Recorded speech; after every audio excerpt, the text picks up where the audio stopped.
Hello, my name is Kristen Bolden, and I'd like to welcome you to The Other Side of History. Music, it reflects society, and I would like to spend some time talking about this subject and playing some medieval and Baroque music for you. Throughout history, we find that music has reflected the social, political, and religious ideals of its time. The presence of music in ancient Egypt is abundantly documented in the tomb paintings. For the Egyptians, music was a daily part of their lives. They had music for festivals and ceremonies, and farmers would sing as they planted the fields and gathered the harvest. Flutes and stringed instruments would entertain royalty at parties and festivals, and the army marched to the sound of the trumpet and drum. The Egyptian harp was 7 feet tall and was played by the priest in the temple. The Egyptian god was worshipped to the sound of blaring trumpets, and dancing was done to the accompaniment of smaller stringed instruments. In the Old Testament of the Bible, it tells how the walls of Jericho were blown down by the sounding of 7 trumpets. The Jewish trumpet was made of ram's horns and called a shofar. Now, the shofar is the oldest musical instrument still in use and is heard in the synagogue on high holy days. The harp was used as an instrument for the home. David, he played his harp for King Saul. David was also a poet, and the Psalms of the Bible are his songs, which were sung in the synagogue and later in the early Christian church. David's son, Solomon, he created a conservatory for the training of musicians. The ancient Greeks were humanists and believed that music could heal the sick and change the human heart. The Pythagorean view of music, it said that music is a microcosm of the cosmos, ruled by the same mathematical laws as the cosmos. Music has the power to elevate words, and the Greeks used music in their dramas. Allan, in his book, The Closing of the American Mind, he devoted a whole section to the moral impact that music has on people. Bloom says that Plato believed that music which has rhythm and melody accompanied by dance is not only not reasonable, it is hostile to reason. Now, when lyrics are added to this certain form of music, they are utterly subordinate to and determined by the music and the passions it expresses. Plato insisted that there be a stern censorship of music because he feared that citizens would be corrupted by weak and voluptuous errors and led to indulge in immoral emotions. When music has a rhythm and harmony that governs over the melody in the music, the reason, conscience, and intellect, they are not talked to first. Instead, this kind of music aims at the lower nature of man. The conscious mind, it is bypassed, and the subconscious becomes the target. Such music is able to actually hypnotize people, where their minds are emptied and their subconscious is preached to. The listener becomes a slave to the one who is able to speak into their subconscious mind. It is the driving beat in this music that produces the hypnotic state, and such music, it is devastating to the mind. Jimi Hendrix once said, "I can explain everything better through music. You hypnotize people to where they go right back to their natural state, an empty mind. And when you reach people at their weakest point, you can preach into the subconscious what you want to say." End of quote. This driving beat has been found when we look in the ethnomusicology of times and places around the planet. It is found in Africa, South and East Asia, New Guinea, Polynesia, the Aborigines of Australia, the North American Indians, and what has become the popular music for the Western world. Firewalkers use the driving beat to prepare them for fire walking. Witch doctors use the driving beat before healing. In Haiti, the drum is considered a god, a living entity. This driving beat can be compared to a drug, where the addict desires larger amounts and feels the need of increased potency. After leaving Egypt, ancient Israel, they apostatized by building a golden calf to worship with music and dancing. Joshua thought that the music sounded like there was a war in the camp. There was singing with a rhythm that was accompanied by dance, and Moses, he was filled with righteous indignation, and he threw down the tables of stone. Now, in voodoo ceremonies, the purpose of the driving beat is to possess a person with an evil spirit. And in Africa, among the primitive tribes, a driving beat, it was used to fill people's minds with hate before going to war. When Herodias' daughter danced before King Herod, passion was enthroned and John the Baptist was beheaded. Ivan Pavlov was a Russian psychologist and a surgeon, and is known for his experiments with reflexes. He wrote a book and it's called Conditioned Reflexes. He tells of an experiment where he used beat to gain control over the reflexes of animals. A dog was aroused at a fast beat and subdued at a slow beat. Then Pavlov ran the fast and the slow beats together in a syncopated beat style. The result was that the dog's nervous system was destroyed because its mind did not know how to respond. In ancient China, the royal orchestras, they were complete with drums, bells, gongs, and xylophones. Now, these percussion instruments can be used properly in music if the melody is not subordinate to the rhythm and harmony. The Chinese philosopher Confucius, he viewed music as not merely entertainment. He said that the right kind of music will bring out a person's inner goodness and promote genuine togetherness and peaceful emotions. Good music will move the human soul to bring about inner harmony. It will shape the outward behavior, ensure social order, and provide a physical framework for respect. Confucius believed that certain sounds corrupt the mind and lead to chaos. There were suggestive melodies, which he viewed as lewd, warlike, and culturally corrosive. Except for their invention of a kind of army trumpet, which was called a tuba, the Romans, they did little for music except to carry it with them on their mighty conquests. Now, generally, their music was that of Greece, though they did bring the bagpipe into Europe from India.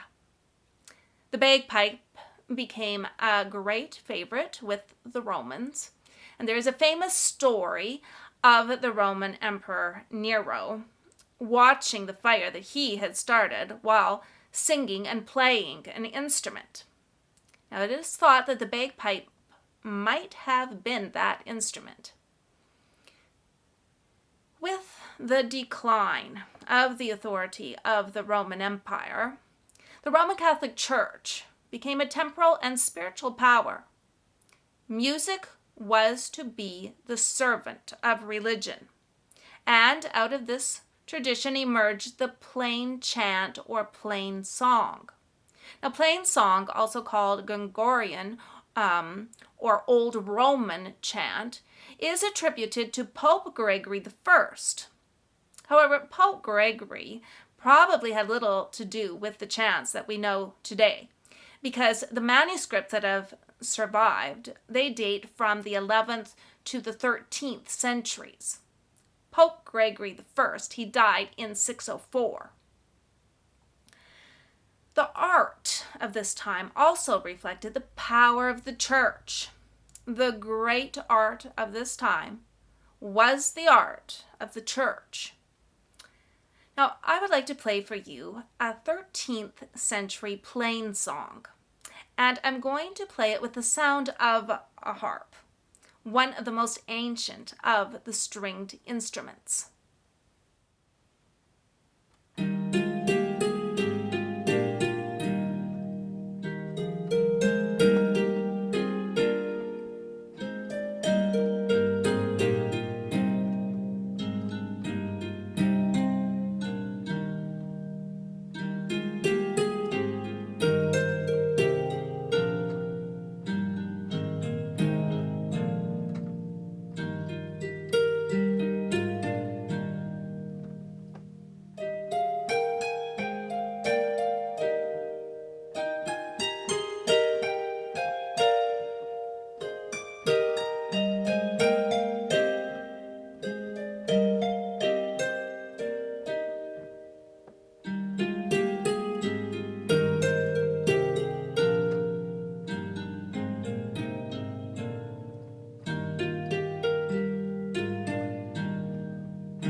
Plain song is a monophonic genre of music that stayed virtually unchanged for centuries.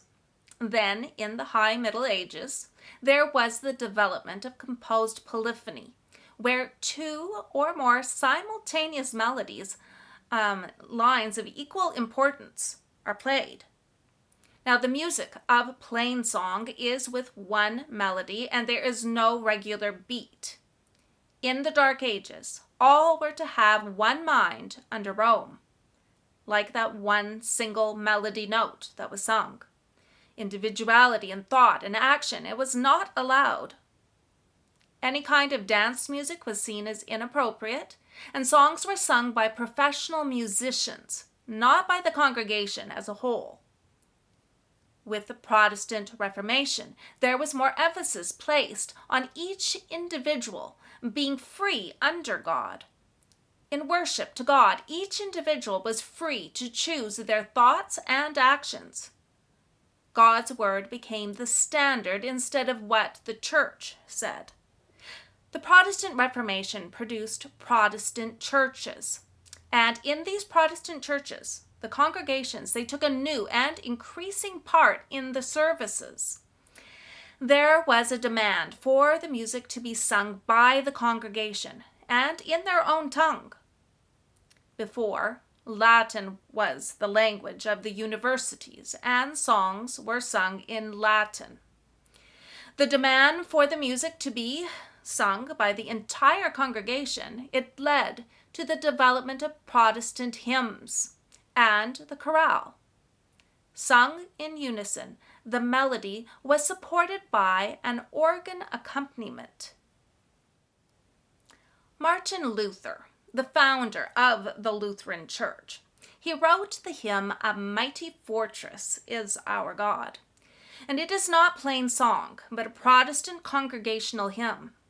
It has a strict rhythmic, metrical structure in contrast to plain song, and the melody is an accessible four-part hymn. Luther wrote this beautiful hymn in German, rather than in Latin, so it was accessible to the everyday person, enabling them to participate in the worship's singing. The hymn was also accompanied by an organ. Now, the medieval Church of Rome frowned upon playing the organ and other instruments during worship. They believed that worship should rely solely on the human voice, because mechanical instruments lacked a soul and could not praise God as a person could. Music that did not have one single melody note being sung without instrumentation was considered sinful. Now, at this time, I would like to play for you Martin Luther's hymn, "A Mighty Fortress is Our God," and I will do it with the sound of a pipe organ.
Eventually, the organ slowly made its way into all church worship, and organs, they were being built in monasteries and Catholic cathedrals.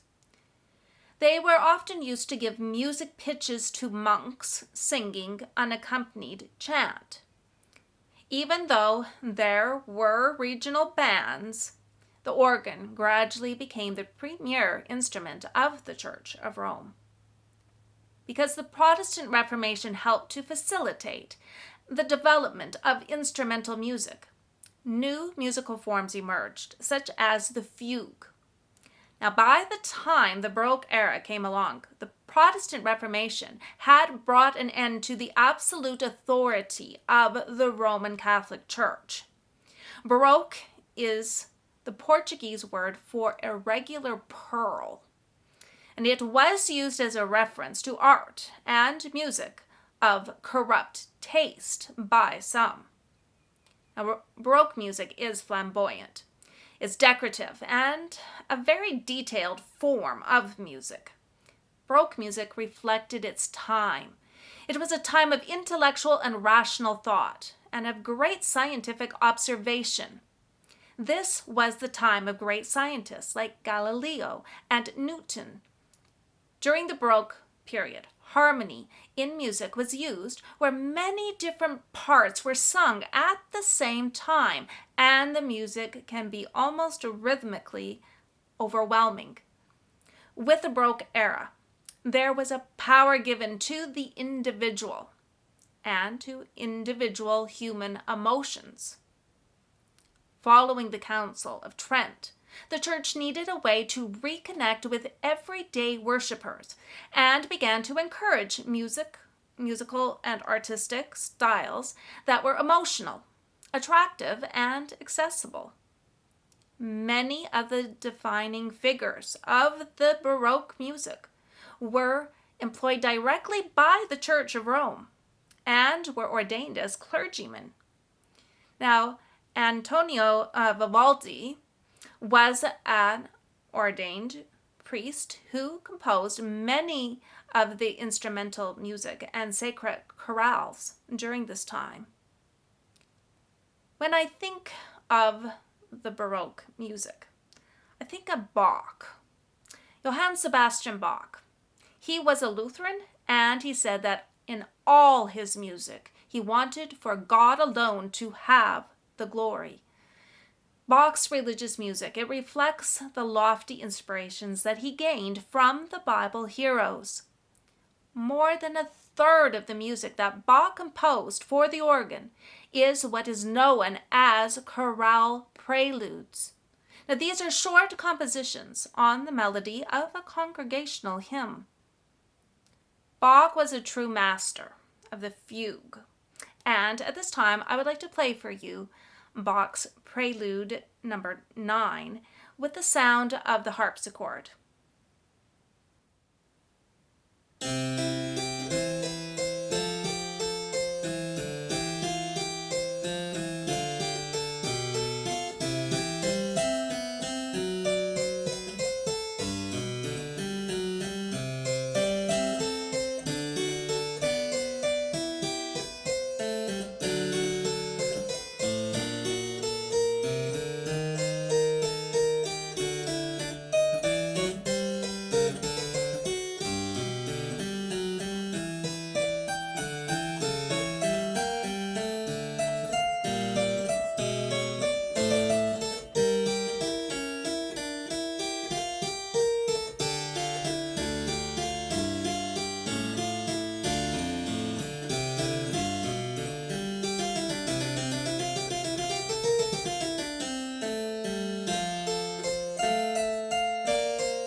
I hope that you have enjoyed part 1 of this musical, and in part 2 we will look into the classical and romantic period in music. I want to thank each one of you for listening, and I also want to thank those of you who have subscribed, and if you haven't subscribed, I would just encourage you to click on that subscribe button, and I'm wishing God's blessings for each one of you.